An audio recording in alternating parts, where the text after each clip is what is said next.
जय माता दी मित्रों, आपके और आपके परिवार पर माता रानी की कृपा सदैव बनी रहे। जगत जननी माँ अन्नपूर्णा की महिमा बहुत अधिक मानी जाती है। माता पार्वती का यह स्वरूप सारे संसार का भरण पोषण करता है।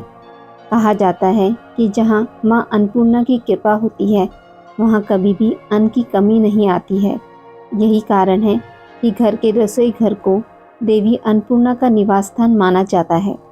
माँ अन्नपूर्णा को समर्पित महाव्रत का प्रारंभ मार्गशीर्ष माह की कृष्ण पंचमी से होता है और मार्गशीर्ष शुक्ल पक्ष षष्ठी को इसका समापन होता है। शास्त्रों में इस व्रत को बहुत अधिक फलदायक माना जाता है। व्रत का प्रारंभ 7 गांठों वाले धागे को धारण कर किया जाता है और 17 से 21 दिनों तक इस महाव्रत का पालन किया जाता है। देवी अन्नपूर्णा को समर्पित इस व्रत को रखने से संतान की प्राप्ति होती है। इस व्रत को विधि विधान से रखने से घर में कभी अन्न का अभाव नहीं होता है। माता अन्नपूर्णा का व्रत रखने से देवी महालक्ष्मी की विशेष कृपा प्राप्त होती है। इस व्रत को रख माता के चारों ओर परिक्रमा करने से सभी मनोकामनाएं पूर्ण होती हैं। माँ अन्नपूर्णा के इस व्रत को रखने से घर में अन्न से जुड़ी किसी भी प्रकार की समस्या उत्पन्न नहीं होती है। इस दिन पूजा विधि। इस दिन सूर्योदय से पूर्व उठ जाएं और सूर्य को जल अर्पित कर व्रत और पूजा का संकल्प लें। इसके बाद पूजा स्थल को साफ कर वहां गंगा जल छिड़कें। इस दिन रसोई घर की स्नान से पूर्व अच्छे से सफाई कर लें और वहां भी गंगा जल का छिड़काव करें। इसके बाद गुलाब जल का छिड़काव करें। अब जिस चूल्हे पर आपको भोजन बनाना है उस पर हल्दी, कुमकुम, चावल, पुष्प, धूप और दीपक से पूजन कर लें। इसके बाद माँ अन्नपूर्णा की प्रतिमा तस्वीर को किसी चौकी पर स्थापित करें। फिर एक सूत का धागा लेकर उसमें 17 गांठें लगा लें और उस धागे पर चंदन और कुमकुम लगाकर माँ अन्नपूर्णा की तस्वीर के समक्ष रख दें। इसके बाद 10 दूर्वा और 10 अक्षत अर्पित करें। इसके बाद माँ अन्नपूर्णा की धूप व दीप आदि से विधिवत पूजा करें और देवी से प्रार्थना करें कि हे माँ, मुझे धन, धान्य, पशु, पुत्र, आरोग्य, यश आदि सभी कुछ दें। इसके बाद पुरुष इस धागे को दाएं हाथ की कलाई पर और महिला इस धागे को बाएं हाथ की कलाई पर पहन लें। इसके बाद माँ अन्नपूर्णा की कथा सुनें। फिर बनाए गए प्रसाद का भोग लगाएं और 17 हरे धान के चावल और 16 दुर्वा को लेकर माँ अन्नपूर्णा की प्रार्थना करें और कहें, आप तो सर्वशक्तिमयी हैं, इसलिए सर्वपुष्पयी ये दुर्वा आपको समर्पित है। इसके बाद किसी निर्धन व्यक्ति या ब्राह्मण को अन्न का दान अवश्य करें। माता अन्नपूर्णा की व्रत कथा। एक समय की बात है, काशी निवासी धनंजय की पत्नी का नाम सुलक्षणा था। उसे अन्य सुख प्राप्त थे, केवल निर्धनता ही उसके दुख का कारण थी। यह दुख उसे हर समय सताता था। एक दिन सुलक्षणा पति से बोली, स्वामी, आप कुछ उद्यम करो तो काम चले। इस प्रकार कब तक काम चलेगा? सुलक्षणा की बात धनंजय के मन में बैठ गई और वह उसी दिन विश्वनाथ शंकर जी को प्रसन्न करने के लिए बैठ गया और कहने लगा, हे देवाधिदेव विश्वेश्वर, मुझे पूजा पाठ कुछ आता नहीं है, केवल तुम्हारे भरोसे बैठा हूँ। इतनी विनती करके वह 3 दिन तक भूखा प्यासा बैठा रहा। यह देखकर भगवान शंकर ने उसके कान में अन्नपूर्णा, अन्नपूर्णा, अन्नपूर्णा इस प्रकार 3 बार कहा। यह कौन क्या कह गया? इसी सोच में धनंजय पड़ गया कि मंदिर से आते ब्राह्मणों को देखकर पूछने लगा, पंडित जी, अन्नपूर्णा कौन है? ब्राह्मणों ने कहा, तू अन्न छोड़ बैठा है, सो तुझे अन्न की ही बात सूझती है। जाकर अन्न ग्रहण कर। धनंजय घर गया, स्त्री से सारी बात कही। वह बोली, नाथ, चिंता मत करो, स्वयं शंकर जी ने यह मंत्र दिया है, स्वयं ही खुलासा करेंगे। आप फिर जाकर उनकी आराधना करें। धनंजय फिर जैसा का तैसा पूजा में बैठ गया। रात्रि में भगवान शंकर ने आज्ञा दी, कहा, तू पूर्व दिशा में चला जा। वह अन्नपूर्णा का नाम जपता जाता और रास्ते में फल खाता, झरनों का पानी पीता जाता। इस प्रकार कितने ही दिनों तक चलता गया। वहाँ उसे चांदी सी चमकती वन की शोभा देखने में आई, सुंदर सरोवर देखने में, या उनके किनारे कितनी ही अप्सराएं झुंड बनाए बैठी थी। एक कथा कहती और सब माँ अन्नपूर्णा इस प्रकार बार बार कहती थी। यह अघन मास की उज्जैली रात्रि थी और आज से ही व्रत का आरंभ था। जिस शब्द की खोज करने वह निकला था वह उसे वहाँ सुनने को मिला। धनंजय ने उनके पास जाकर पूछा, हे देवियों, आप क्या करती हो? उन सब ने कहा, हम सब माँ अन्नपूर्णा का व्रत करती हैं। व्रत करके कैसे पूजा करते हैं? यह किसी ने किया भी है? इसे कब किया जाए? ये कैसा व्रत है? कैसी विधि है? मुझसे भी कहो। वे कहने लगी, इस व्रत को हर कोई कर सकता है। इस व्रत में 21 दिन तक के लिए 21 गांठ का सूत लेना चाहिए। 21 दिन यदि ना कर पाएँ तो एक दिन उपवास करें। यह भी ना बने तो कथा सुनकर प्रसाद लें। निराहार रहकर कथा कहें। कथा सुनने वाला कोई ना मिले तो पीपल के पत्तों को रख सुपारी या ग्वारपाठा वृक्ष के सामने एक दीपक को साक्षी कर सूर्य, गाय, तुलसी या महादेव को बिना कथा सुनाए मुख में दाना ना डालें। यदि भूल से कुछ पड़ जाए तो एक दिवस फिर उपवास करें। व्रत के दिन क्रोध ना करें और झूठ ना बोलें। धनंजय बोला, इस व्रत को करने से क्या होगा? वे कहने लगी, इसके करने से अंधों को नेत्र मिले, लूलों को हाथ मिले, निर्धन के घर धन आए, बांझी को संतान मिले, मूर्ख को विद्या आए। जो जिस कामना से व्रत करे माँ उसकी इच्छा पूरी करती हैं। वह कहने लगा, बहनों, मेरे भी धन नहीं है, विद्या नहीं है, कुछ भी तो नहीं है। मैं तो दुखिया ब्राह्मण हूँ। मुझे इस व्रत का सूत दोगी? हाँ भाई, तेरा कल्याण हो, तुझे देंगी। ले इस व्रत का मंगल सूत्र ले। धनंजय ने व्रत किया। व्रत पूरा हुआ। तभी सरोवर में से 21 खंड की स्वर्ण सीढ़ी हीरा मोती जड़ी प्रकट हुई। धनंजय जय अन्नपूर्णा कहता जाता था। इस प्रकार कितनी ही सीढ़ियाँ उतर गया तो क्या देखता है कि करोड़ों सूर्य से प्रकाशमान अन्नपूर्णा का मंदिर है। उसके सामने सुवर्ण सिंहासन पर माता अन्नपूर्णा विराजमान है। सामने भिक्षा हेतु शंकर भगवान खड़े हैं। देवांगनाएं चंवर डुलाती हैं। कितनी ही हथियार बांधे पहरा देती हैं। धनंजय दौड़कर जगदम्बा के चरणों में गिर गया।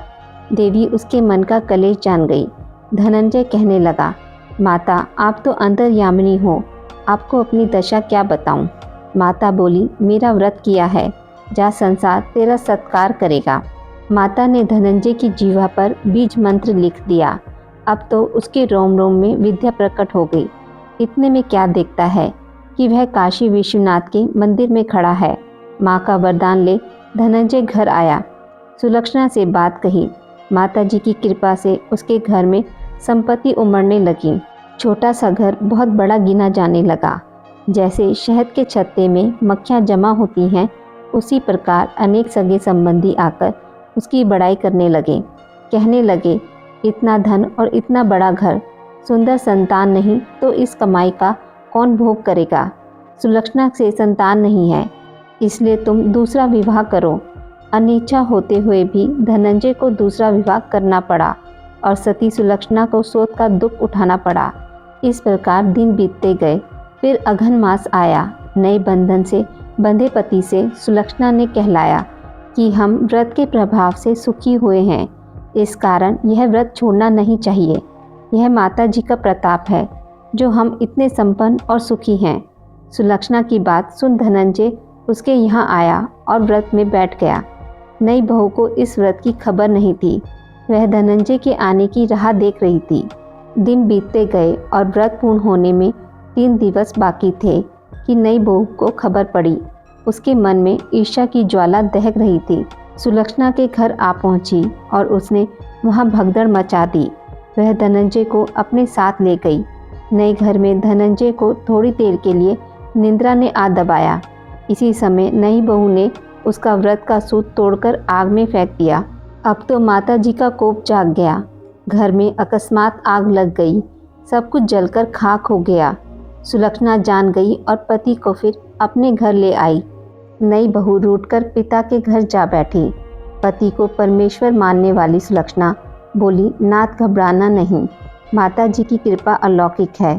पुत्र कपूत हो जाता है पर माता कुमाता नहीं होती।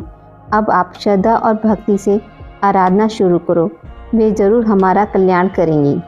धनंजय फिर माता के पीछे पड़ गया। फिर वही सरोवर सीढ़ी प्रकट हुई। उसमें माँ अन्नपूर्णा कहकर वह उतर गया।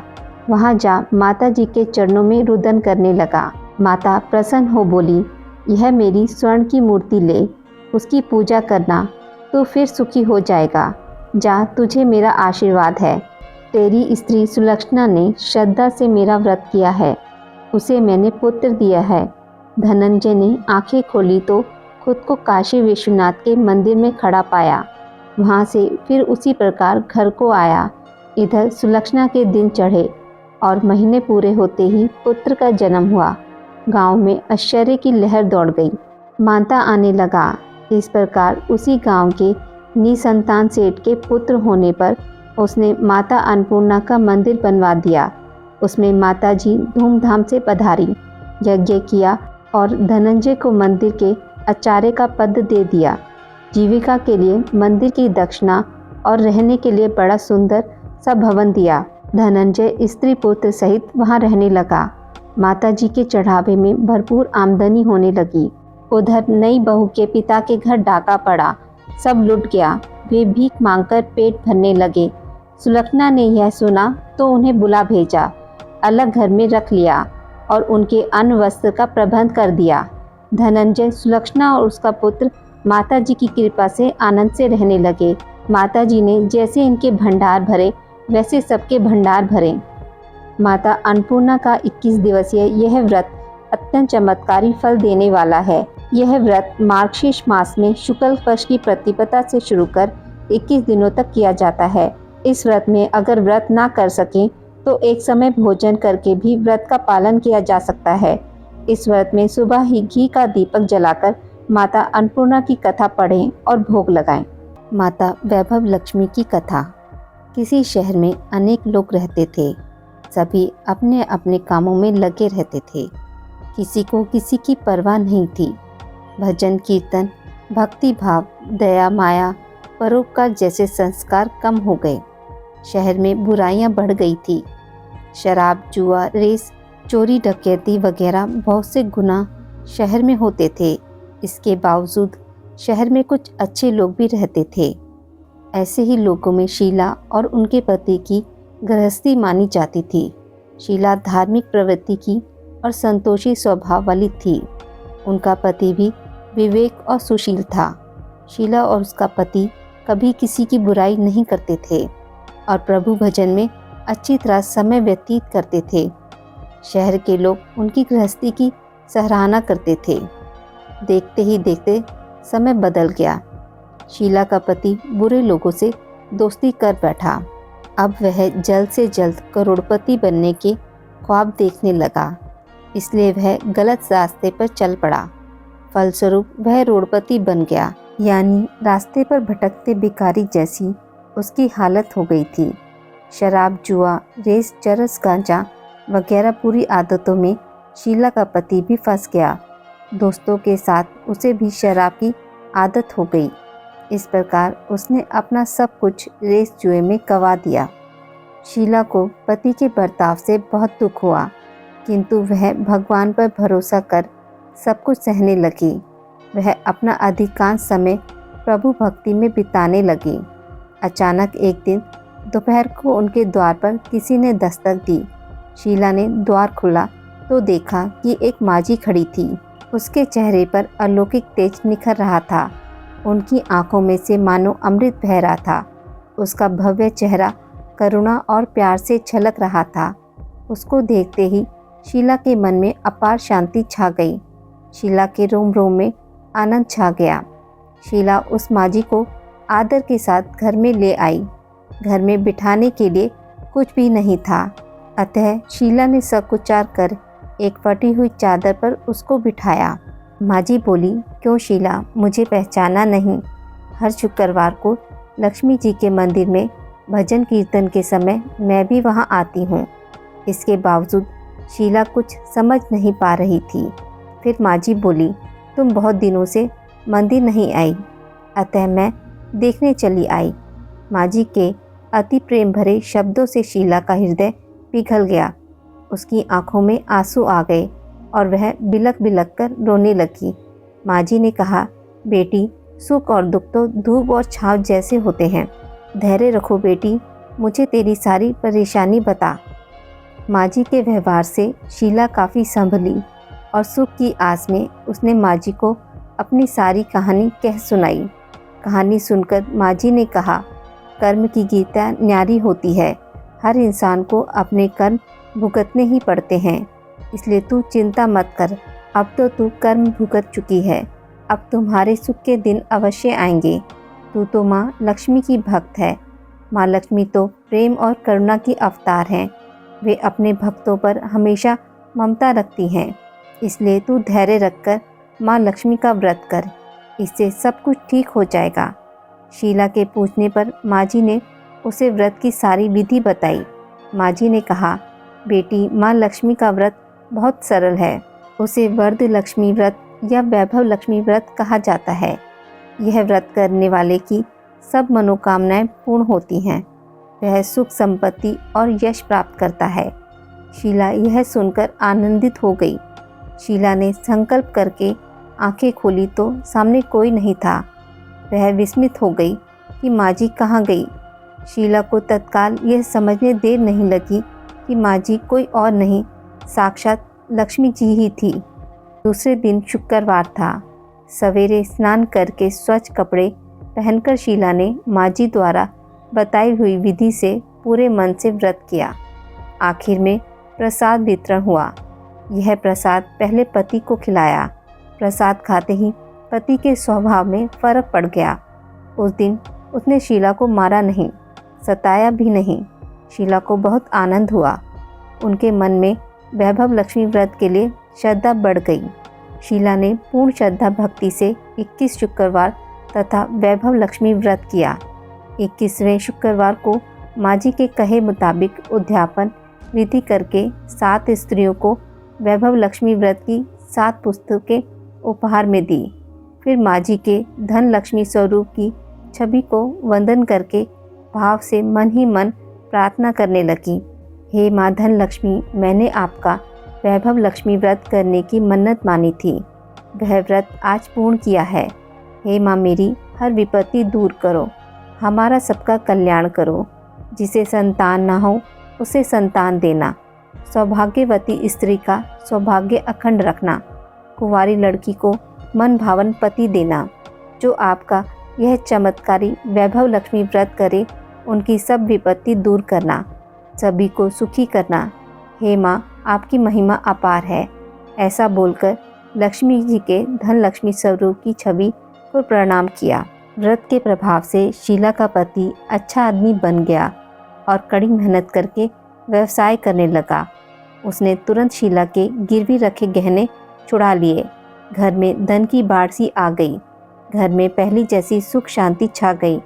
वैभव लक्ष्मी व्रत का प्रभाव देखकर मोहल्ले की दूसरी स्त्रियां भी विधि पूर्वक वैभव लक्ष्मी व्रत करने लगी। एक बुढ़िया थी, उसके 7 बेटे थे। 6 कमाने वाले थे, जबकि एक निकम्मा था। बुढ़िया 6 बेटों की रसोई बनाती, भोजन कराती और उनसे जो कुछ छूटन बचती वह 7वें को दे देती। एक दिन वह पत्नी से बोला, देखो मेरी माँ को मुझ पर कितना प्रेम है। वह बोली, क्यों नहीं, सबका झूठा जो तुमको खिलाती हैं। वह बोला, ऐसा नहीं हो सकता, मैं जब तक आंखों से ना देख लूं मान नहीं सकता। बहू हंसकर बोली, देख लोगे तब तो मानोगे। कुछ दिन बाद त्योहार आया। घर में 7 प्रकार के भोजन और चूरमे के लड्डू बने। वह जांचने को सिर दुखने का बहाना कर पतला वस्त्र सिर पर ओढ़े रसोई घर में सो गया। वह कपड़े में से सब देखता रहा। 6 भाई भोजन करने आए।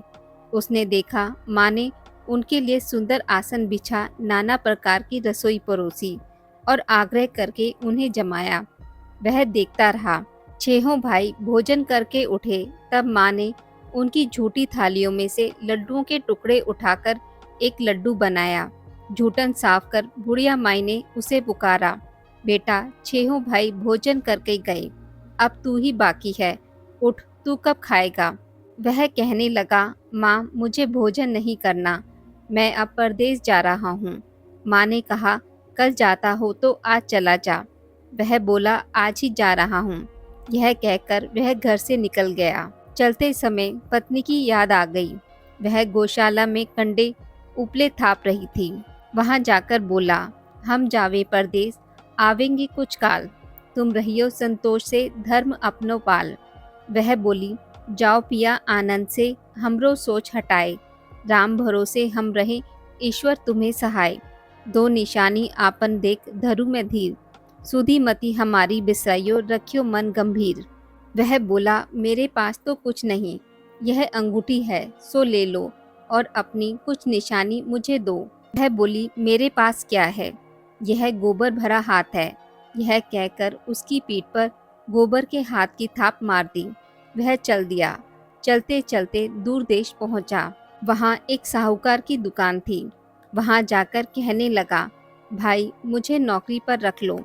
साहूकार को जरूरत थी। बोला, रह जा। लड़के ने पूछा, तनख्वाह क्या दोगे? साहूकार ने कहा, काम देखकर दाम मिलेगा। साहूकार की नौकरी मिली। वह सुबह 7 बजे से 10 बजे तक नौकरी बजाने लगा। कुछ दिनों में दुकान का सारा लेन देन, हिसाब किताब, ग्राहकों को माल बेचना, सारा काम करने लगा। साहूकार के 7-8 नौकर थे। वे सब चक्कर खाने लगे। यह तो बहुत होशियार बन गया। सेठ ने भी काम देखा और 3 महीने में ही उसे आधे मुनाफे का हिस्सेदार बना लिया। वह कुछ वर्ष में ही नामी सेठ बन गया और मालिक सारा कारोबार उस पर छोड़कर चला गया। इधर उसकी पत्नी को सास ससुर दुख देने लगे। सारी गृहस्थी का काम करा के उसे लकड़ी लेने जंगल में भेजते। इस बीच घर के आटे से जो भूसी निकलती उसकी रोटी बनाकर रख दी जाती और फूटे नारियल की नरेली में पानी। एक दिन वह लकड़ी लेने जा रही थी। रास्ते में बहुत सी स्त्रियां संतोषी माता का व्रत करती दिखाई दी। वह वहां खड़ी होकर कथा सुनने लगी और पूछा, बहनों तुम किस देवता का व्रत करती हो और उसको करने से क्या फल मिलता है? यदि तुम इस व्रत का विधान मुझे समझाकर कहोगी तो मैं तुम्हारा बड़ा एहसान मानूंगी। तब उनमें से एक स्त्री बोली, सुनो, यह संतोषी माता का व्रत है। इसके करने से निर्धनता, दरिद्रता का नाश होता है और जो कुछ मन में कामना हो सब संतोषी माता की कृपा से पूरी होती है। तब उसने उससे व्रत की विधि पूछी। वह भक्तनी स्त्री बोली, 1.25 आने का गुड़ चना लेना, इच्छा हो तो 5.25 आने का लेना या 1.25 रुपये का भी ले सकते हैं। अपनी सहूलियत के अनुसार लेना। बिना परेशानी और श्रद्धा व प्रेम से जितना भी बन पड़े सवाया लेना। प्रत्येक शुक्रवार को निराहार रहकर कथा सुनना। इसके बीच क्रम टूटे नहीं। लगातार नियम पालन करना।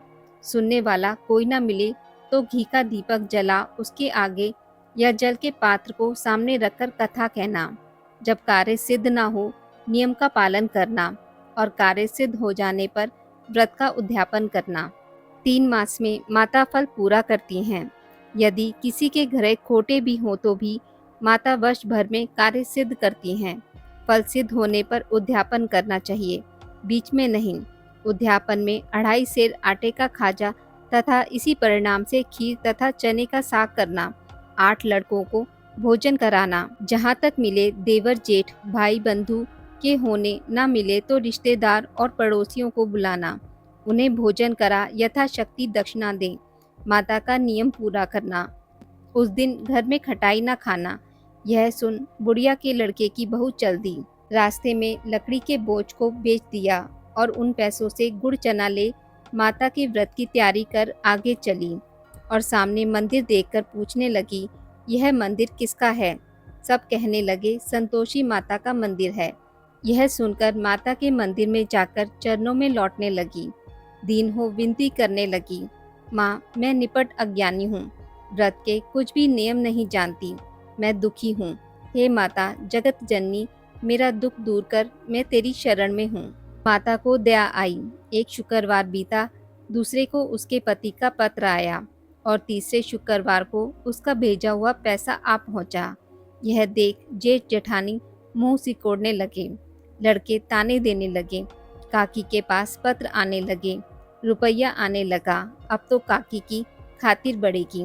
बेचारी सरलता से कहती, भैया कागज आवे, रुपया आवे, हम सबके लिए अच्छा है। ऐसा कहकर आंखों में आंसू भरकर संतोषी माता के मंदिर में मातेश्वरी के चरणों में गिरकर रोने लगी। माँ, मैंने तुमसे पैसा कब मांगा है? मुझे पैसे से क्या काम है? मुझे तो अपने सुहाग से काम है। मैं तो अपने स्वामी के दर्शन मांगती हूँ। तब माता ने प्रसन्न होकर कहा, जा बेटी, तेरा स्वामी आएगा। यह सुनकर खुशी से बावली होकर घर में जाकर काम करने लगी। अब संतोषी माँ विचार करने लगी, इस भोली पुत्री को मैंने कह तो दिया कि तेरा पति आएगा, लेकिन कैसे? वह तो इसे स्वप्न में भी याद नहीं करता। उसे याद दिलाने को मुझे ही जाना पड़ेगा। इस तरह माताजी उस बुढ़िया के बेटे के पास जा स्वप्न में प्रकट हो कहने लगी, साहूकार के बेटे सो रहा है या जागता है? वह कहने लगा, माता, सोता भी नहीं जागता भी नहीं, कहो क्या आज्ञा है? माँ कहने लगी, तेरे घर बार कुछ है कि नहीं? वह बोला, मेरे पास सब कुछ है, माँ बाप है, बहू है, क्या कमी है? माँ बोली, भोले पुत्र, तेरी बहू घोर कष्ट उठा रही है। तेरे माँ बाप उसे परेशानी दे रहे हैं। वह तेरे लिए तरस रही है, तू उसकी सुध ले। वह बोला, हाँ माताजी, यह तो मालूम है, परंतु जाऊं तो कैसे? परदेश की बात है, लेन देन का कोई हिसाब नहीं, कोई जाने का रास्ता नहीं आता, कैसे चला जाऊं? माँ कहने लगी, मेरी बात मान, सवेरे नहा धोकर संतोषी माता का नाम ले, घी का दीपक जला, दंडवत कर, दुकान पर जा बैठ। देखते देखते सारा लेन देन चुक जाएगा, जमा का माल बिक जाएगा, सांझ होते होते धन का भारी ढेर लग जाएगा। अब बुढ़िया माई की बात मानकर वह नहा धोकर संतोषी माता को दंडवत घी का दीपक जला दुकान पर जा बैठा।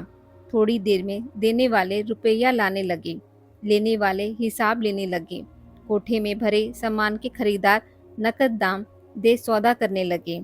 शाम तक धन का भारी ढेर लग गया। मन में माता का नाम ले चमत्कार देख प्रसन्न हो घर ले जाने के वास्ते गहना कपड़ा सामान खरीदने लगा। यहाँ काम से निपट तुरंत घर को रवाना हुआ। उधर उसकी पत्नी जंगल में लकड़ी लेने जाती, लौटते वक्त माता जी के मंदिर में विश्राम करती। वह तो उसके प्रतिदिन रुकने का जो स्थान ठहरा। धूल उड़ती देख वह माता से पूछती है, हे माता, यह धूल कैसे उड़ रही है? माता कहती है, हे पुत्री, तेरा पति आ रहा है।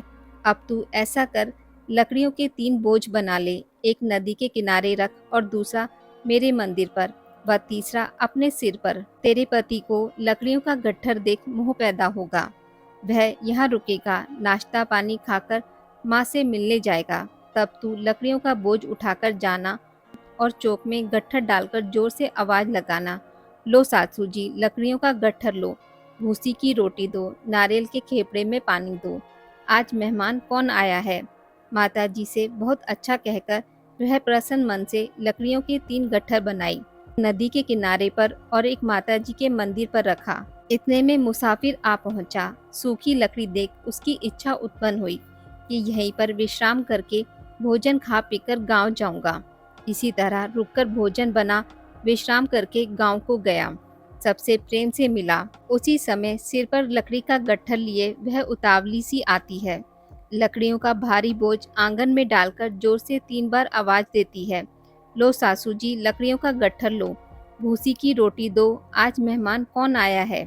यह सुनकर उसकी सास बाहर आकर दिए हुए कष्टों को भूलने हेतु कहती है, बहू ऐसा क्यों कहती है? तेरा मालिक ही तो आया है, आ बैठ, मीठा भात खा, भोजन कर, कपड़े गहने पहन। उसकी आवाज सुन उसका पति बाहर आता है। अंगूठी देख व्याकुल हो जाता है। माँ से पूछता है, माँ यह कौन है? माँ बोली, बेटा यह तेरी बहू है। जब से तू गया है तब से सारे गांव में भटकती फिरती है, घर का काम काज कुछ करती नहीं, 4 पहर आकर खा जाती है। वह बोला, ठीक है माँ, मैंने इसे भी देखा और तुम्हें भी। अब दूसरे घर की ताली दो, उसमें रहूंगा। माँ बोली, ठीक है, जैसी तेरी मर्जी। तब वह दूसरे मकान की तीसरी मंजिल का कमरा खोल सारा सामान जमाया। एक दिन में राजा के महल जैसा ठाट बाट बन गया। अब क्या था, बहू सुख भोगने लगी। इतने में शुक्रवार आया। उसने पति से कहा, मुझे संतोषी माता के व्रत का उद्यापन करना है। पति बोला, खुशी से कर लो। वह उद्यापन की तैयारी करने लगी। जिठानी के लड़कों को भोजन के लिए कहने गई। उन्होंने मंजूर किया, परंतु पीछे से जेठानी ने अपने बच्चों को सिखाया, देखो, भोजन के समय खटाई मांगना, जिससे उसका उद्यापन पूरा ना हो। लड़के जीमने आए, खीर खाना पेट भरकर खाया, परंतु बाद में खाते ही कहने लगे, हमें खटाई दो, खीर हमको नहीं भाती, देकर अरुचि होती है। वह कहने लगी, खटाई किसी को नहीं दी जाएगी, यह तो संतोषी माता का प्रसाद है। लड़के उठ खड़े हुए, बोले, पैसा लाओ। भोली बहू कुछ नहीं जानती थी, उन्हें पैसे दे दिए। लड़के उसी समय हट करके इमली खटाई ले खाने लगे। यह देखकर बहू पर माताजी ने कोप किया। राजा के दूत उसके पति को पकड़कर ले गए। जेठ जेठानी मन माने वचन कहने लगे, लूट लूट कर धन इकट्ठा कर लाया है, अब सब मालूम पड़ जाएगा, जब जेल की मार खाएगा। बहू से यह सब सहन नहीं हुआ। रोती हुई माता जी के मंदिर में गई, कहने लगी, हे माता, तुमने क्या किया? हंसाकर अब अपने भक्तों को रुलाने लगी। माता बोली, बेटी, तूने उद्यापन करके मेरा व्रत भंग किया है। वह कहने लगी, माता, मैंने कुछ अपराध नहीं किया है, मैंने तो भूल से लड़कों को पैसे दिए थे, मुझे क्षमा करो, मैं फिर तुम्हारा उद्यापन करूंगी। माँ बोली, अब भूल मत करना। वह कहती है, अब भूल नहीं होगी, अब बतलाओ वे कैसे आवेंगे? माँ बोली, जा पुत्री, तेरा पति तुझे रास्ते में आता मिलेगा। वह निकली, राह में पति आता मिला। वह पूछी, कहाँ गए थे? वह कहने लगा, इतना धन जो कमाया है उसका टैक्स राजा ने मांगा था, वह भरने गया था। वह प्रसन्न हो बोली, भला हुआ, अब घर चलो। कुछ दिन बाद फिर शुक्रवार आया। वह बोली, मुझे फिर माता का उद्यापन करना है। पति ने कहा, करो। बहू फिर जेठ के लड़कों को भोजन को कहने गई। जेठानी ने एक दो बातें सुनाई और सब लड़कों को सिखाने लगी, तुम सब लोग पहले ही खटाई मांगना। लड़के भोजन से पहले कहने लगे, हमें खीर नहीं खानी, हमारा जी बिगड़ता है, कुछ खटाई खाने को दो। वह बोली, खटाई किसी को नहीं मिलेगी, आना हो तो आओ। वह ब्राह्मण के लड़के को लाकर भोजन कराने लगी। यथाशक्ति दक्षिणा की जगह एक एक फल उन्हें दिया। संतोषी माता प्रसन्न हुई। माता की कृपा होते ही 9वें मास में उसको चंद्रमा के समान सुंदर पुत्र प्राप्त हुआ। पुत्र को पाकर प्रतिदिन माता जी के मंदिर को जाने लगी। माँ ने सोचा, यह रोज आती है, आज क्यों ना इसके घर चलूं। यह विचार कर माता ने भयानक रूप बनाया। गुड़ चने से सना मुख, ऊपर सूंड के समान होठ, उस पर मक्खियां भिन भिन कर रही थी। दहली पर पैर रखते ही उसकी सास चिल्लाई, देखो रे, कोई चुड़ैल डाकिन चली आ रही है, लड़को इसे भगाओ, नहीं तो किसी को खा जाएगी। लड़के भगाने लगे, चिल्लाकर खिड़की बंद करने लगे। बहू रोशनदान में से देख रही थी। प्रसन्नता से पगली बन चिल्लाने लगी, आज मेरी माताजी मेरे घर आई हैं। वह बच्चे को दूध पीने से हटाती है। इतने में सास का क्रोध फट पड़ा। वह बोली, क्या उतावली हुई है, बच्चे को पटक दिया। इतने में माँ के प्रताप से लड़के ही लड़के नजर आने लगे। वह बोली, माँ, मैं जिसका व्रत करती हूँ यह संतोषी माता है। सबने माता जी के चरण पकड़ लिए और विनती कर कहने लगे, हे माता, हम मूर्ख हैं, अज्ञानी हैं, तुम्हारे व्रत की विधि हम नहीं जानते, व्रत भंग कर हमने बड़ा अपराध किया है, जग माता आप हमारा अपराध क्षमा करो। इस प्रकार माता प्रसन्न हुई। बहू को प्रसन्न हो जैसा फल दिया वैसा माता सबको दे, जो पढ़े उसका मनोरथ पूर्ण हो और जो सुने उसका भी। बोलिए संतोषी माता की जय। आज की इस वीडियो में बस इतना ही। मित्रों, अगर आपको मेरी वीडियोस पसंद आती हैं तो उसे लाइक और शेयर ज़रूर करें और पूजा पाठ से जुड़ी जानकारी के लिए मेरे चैनल को सब्सक्राइब करना ना भूलें। धन्यवाद।